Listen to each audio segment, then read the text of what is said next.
Hello everyone, and welcome to Adrian's Corner. I'm Mr. K, and this is my rant of the Call of Duty Vanguard.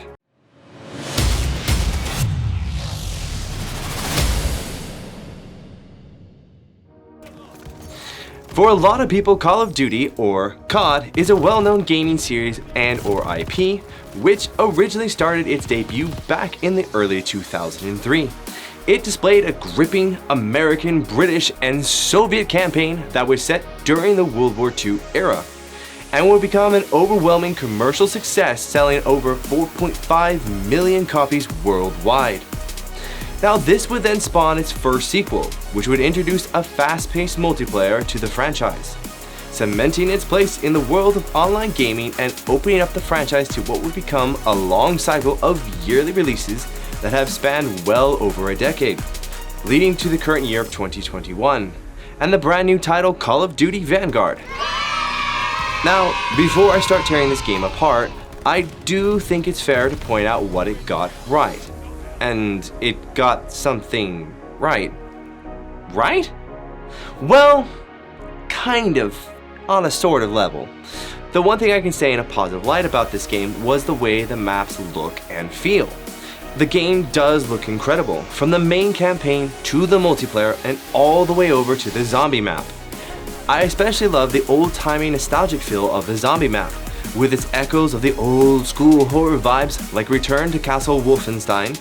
But other than this, I really don't have anything kind to say about this game. I mean, to me it was bad, like really bad. And kind of explain that, let's move on, starting with the campaign. It starts generally off on the right foot with its opening sequence on the train. It caused me to think, man, this is gonna be kinda cool. Like, what part of German history are we gonna dive into? Or what part of World War II are we gonna look at? The reason behind my thought process was, it kinda reminded me of the original Call of Duty from 2003, and I was kind of expecting them to go back into that when they talked about Call of Duty.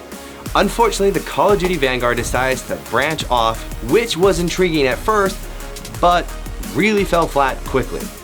And part of this for me was the actors' ability to act came across extremely stiff, as if they're not really used to doing voiceovers. And it really didn't help that the visual for the characters, whenever they look at you, would semi-look at you, but would not actually be looking at you. And part of the example that I could give is, imagine if you're looking at someone and they're always constantly looking to the right, up, and down. It gets aggravating really quickly. But what got me going on this was the fact that it's doing flashbacks. Now, why in the world is this game doing flashbacks? There is no need for that. I don't need to know the guy's history, I don't need to know her history, and I don't need to know Bob's uncle history. Don't need to know. You're in a World War II setting, and that's all that should freaking matter.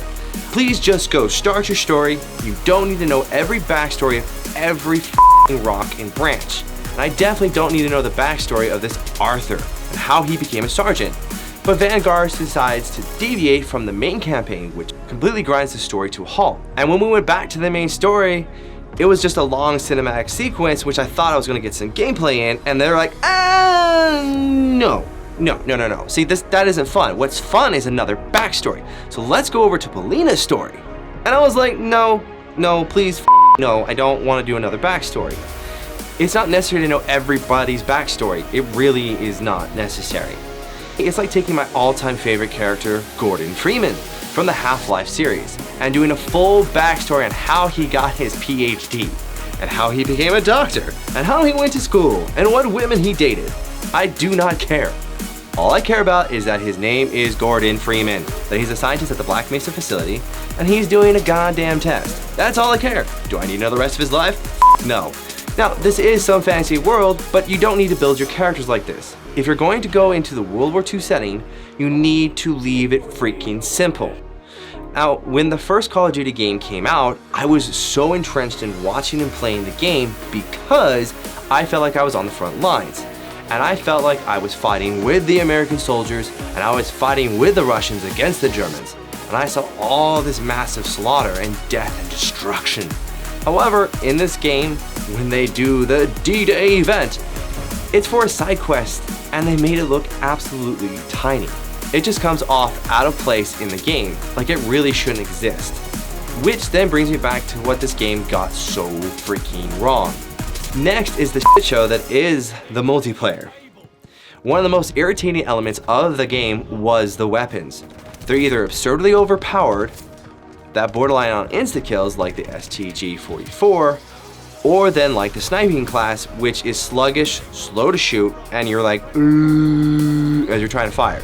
And you end up getting killed by everyone and their brother and their mother. It's annoying when you're trying to aim down a sight or peeking a corner. Now, that isn't to say that you cannot play the class in multiplayer, because you definitely can, but it's still hot garbage and I wouldn't recommend it for anybody at all. So, speaking of guns, the other thing the devs got wrong for Vanguard is the leveling freaking system. It's just way too slow. Especially if you're doing multiplayer play, it just takes forever. At first you'll have fun with the matches until you realize you've got 70 levels to go, bitch. 70. Not 40, not 50, 70 for each freaking weapon. Now, to fully upgrade each gun, you need about 157,000 XP, which is why. Just why? And in totaling that up, with 42 guns as it currently stands, you would need at least 6.5 million points to finish getting every single gun in this game properly leveled up.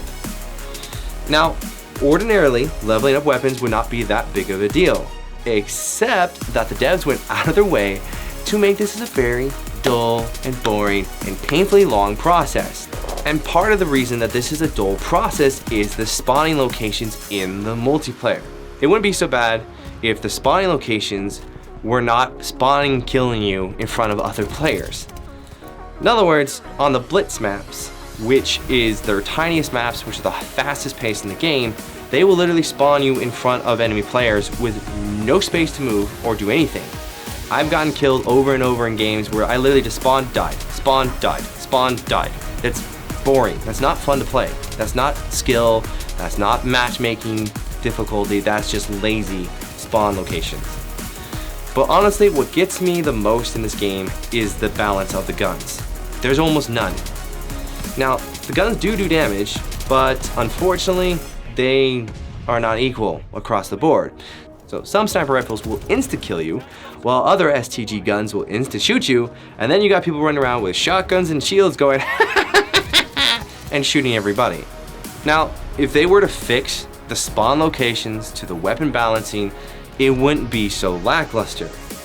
But how this game currently is, the best way to level up the guns in this game is unfortunately using glitches, which help make leveling less wearisome, which frankly is all due to the fact that there is no tangible way to grind out the XP needed for the guns. Alright, so now that you get the general idea of how terrible the multiplayer issues are, let's kind of move on to the old-fashioned zombie killing by the way of the zombie map. Now, this game mode is frustrating to me due to the fact that I am a brand new zombies player. I had gone into the zombie games from the Cold War games, and going from having a variety of ways to play the game, from round-based to the outbreak, with the freedom to run around and do absolutely nothing if you wanted to a tiny micro level with little to no change of the gameplay. This game is f***ing empty.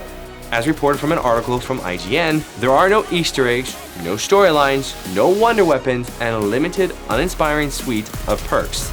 Now, there is an efficient undead killing infrastructure here, but everything else in the zombies is weirdly sparse. And I could not honestly agree more with how that came out. And the first time I got into the map, I realized there was almost nothing to do outside of the main objectives, which were incredibly short for some odd reason. Now, once I had finished my first round of objectives, I paused for a second to look around and I realized that the map is small, like really small. Now, to kind of give you an example, imagine having a mansion, a giant mansion with lots of choices and things to do, and having that stripped away and being given a basement that is a 30 by 30 cell with no windows, no sunlight, and some old bald guy in the corner going and the person that put you in the cell goes, "This is what you wanted, yes?" No. No. This is not a new franchise where we have absolutely no idea what we want. But putting aside the fact that there is no story, that should not have resulted in the gameplay going freaking backwards.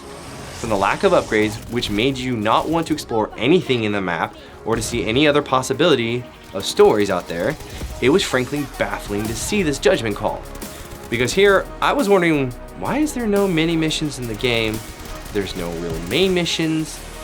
It would have helped the game even just a little bit had they put anything in the map. And I mean anything.